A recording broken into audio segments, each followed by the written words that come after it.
Welcome to class. ఈ వీడియోలో మనం cultural lag and cultural pluralism గురించి తెలుసుకుందాం. కల్చరల్ ల్యాగ్ ఈ పదాన్ని మొట్టమొదటిసారిగా ఉపయోగించిన వ్యక్తి W F Ogburn. According to Ogburn, if you take any society, in society two cultures are there.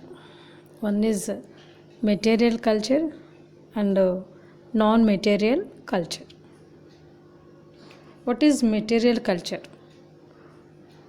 Which are need to us, which are comfortable to us, such things fan, AC, cell phones, TV, all furnitures or all tools or things. ఏవైనా మనకి సౌకర్యాన్ని ఇచ్చేవన్నీ కూడా material culture కింద చెప్పుకోవచ్చు.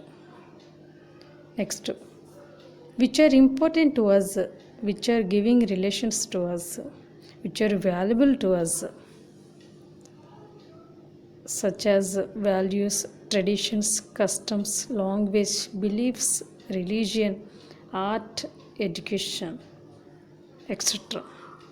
ఇవి మన మనుగడకి చాలా అవసరం. మనం ఈ సమాజంలో వ్యక్తులుగా గుర్తింపు పొందడానికి ఇటువంటి భావాలన్నీ కలిగి ఉండి మంచి పౌరులుగా మనుగడని సాగించడానికి ఇవి చాలా అవసరం. Next, cultural lag. It refers to the gap when non-material culture changes more slowly than material culture. That is called cultural lag. Do you understand? Material కల్చర్తో పాటు నాన్ మెటీరియల్ కల్చర్తో పాటు పెరగకుండా ఉంటే నాన్ మెటీరియల్ కల్చర్ వెనుకబడిపోతుంది. తద్వారా సాంస్కృతిక విలంబనం ఏర్పడుతుంది. సో మెటీరియల్ కల్చరుకి నాన్ మెటీరియల్ కల్చర్ మధ్య ఉన్న గ్యాప్ని మనం సాంస్కృతిక విలంబనం కింద చెప్పుకోవచ్చు.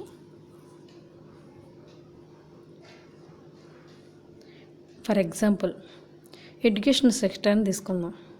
విద్యా రంగంలో మార్పులు సాంకేతిక రంగంలోని మార్పుల కంటే బాగా వెనుకబడిపోతే ఇక్కడ విద్యారంగ సాంస్కృతిక విలంబనం ఏర్పడుతుంది.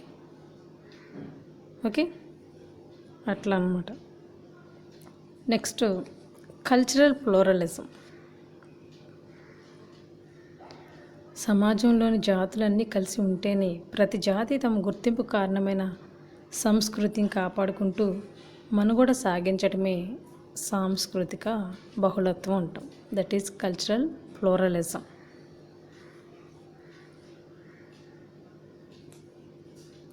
కల్చరల్ ప్లూరలిజం అనేది ఒక సమాజంలో ఒక సంపన్నవంతమైన సంస్కృతికి నిదర్శనం.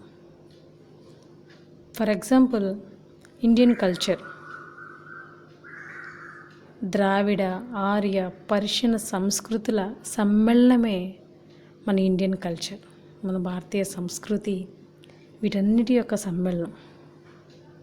That to our country is unity and diversity country, because we have different languages, different religions, different beliefs, traditions, customs, like that. So dance, art, different are there. So ఇవన్నీ వివిధ రకాల భాషలు, మతాలు, జాతులు కలిగిన మనం అందరం కూడా ఒకే సంస్కృతిని పాటిస్తూ మన భారతీయ సంస్కృతి అనేక సంస్కృతుల సమ్మేళనమయ్యింది.